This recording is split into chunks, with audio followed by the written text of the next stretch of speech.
Merci. La parole est à Monsieur Jean-Jacques Candelier. Merci, Monsieur le Président. Ma question s'adresse à Monsieur le Premier ministre. La semaine dernière, notre groupe vous a interpellé sur la nécessité d'une alternative à l'austérité en France et en Europe. Au-delà de quelques considérations sur la victoire de la gauche antilibérale en Grèce, vous n'avez pas répondu sur le fond. Pourtant, l'alternative à l'austérité prend de plus en plus d'ampleur en Europe. Samedi, en Espagne, le parti Podemos a réuni une foule considérable au nom d'une autre Europe et d'une autre politique. L'avènement de tels mouvements est la réponse des peuples aux humiliations et aux injustices imposées par l'Europe des marchés. Il porte l'espoir d'une réorientation fondamentale de la construction européenne. Les partis et gouvernements de gauche, partout en Europe, font face à une responsabilité historique, celle de changer le cap de la construction européenne en amorçant une politique ambitieuse de relance et en desserrant les taux budgétaires. Ce week-end, le ministre des Finances grec a rencontré son homologue français. Il lui a rappelé que tout ceci n'est pas qu'une crise grecque. Nous avons l'Italie dont la dette n'est pas viable, la France qui sent le souffle de la déflation sur sa nuque, même l'Allemagne est entrée en déflation. Ce que le ministre grec conteste, c'est le programme d'austérité mené jusqu'ici, non seulement parce qu'il n'est pas bon pour la Grèce, mais parce qu'il est très mauvais pour toute l'Europe. La création d'un fonds européen solidaire de développement économique, social et environnemental pour répondre aux besoins sociaux est indispensable. Face à cette responsabilité historique de la gauche en Europe, ma question est simple.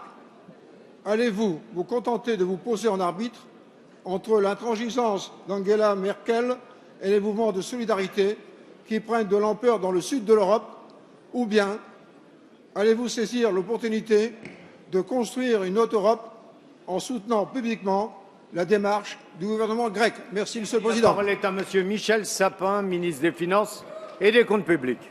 Merci, Monsieur le Président, Mesdames, Messieurs les députés, Monsieur le député Candelier. La France n'est pas arbitre, la France est acteur. Acteur en Europe, acteur en particulier pour faire en sorte que la nouvelle majorité, le nouveau gouvernement grec, le gouvernement que le peuple grec s'est donné majoritairement, trouve totalement et complètement sa place en Europe. Je ne suis pas quelqu'un qui commente, je suis quelqu'un qui agit. Et c'est ce que j'ai fait lorsque, dimanche dernier, à sa demande, le ministre grec des Finances a souhaité que nous travaillions ensemble. Pendant plus de 2 heures, nous avons travaillé précisément sur la situation en Grèce, sur la capacité pour la Grèce de renouer un dialogue nécessaire et confiant avec l'Europe d'une manière générale, dont elle est une composante et une composante historique fondamentale. Avec le ministre grec, nous avons travaillé pour savoir comment rompre avec un certain nombre d'images qui ont été extrêmement négatives et qui ont eu des conséquences très négatives pour la Grèce. Quand le Premier ministre grec nous dit « la Troïka, c'est fini », je peux le comprendre parfaitement. Et en même temps, je lui dis votre interlocuteur, nos interlocuteurs, c'est la Banque centrale européenne, dont la Grèce a évidemment besoin, c'est l'Union européenne, dont la Grèce est une composante, et c'est même le Fonds monétaire international, dont le ministre grec me rappelait à juste titre la Grèce était à Bretton Woods au moment de la création du Fonds monétaire international. Il y a des interlocuteurs avec lesquels la Grèce doit débattre et discuter. J'ai dit que je souhaitais que la France soit le trait d'union, non pas l'arbitre, le trait d'union, pour permettre de la prise en compte des préoccupations des Grecs dans le concert aujourd'hui européen.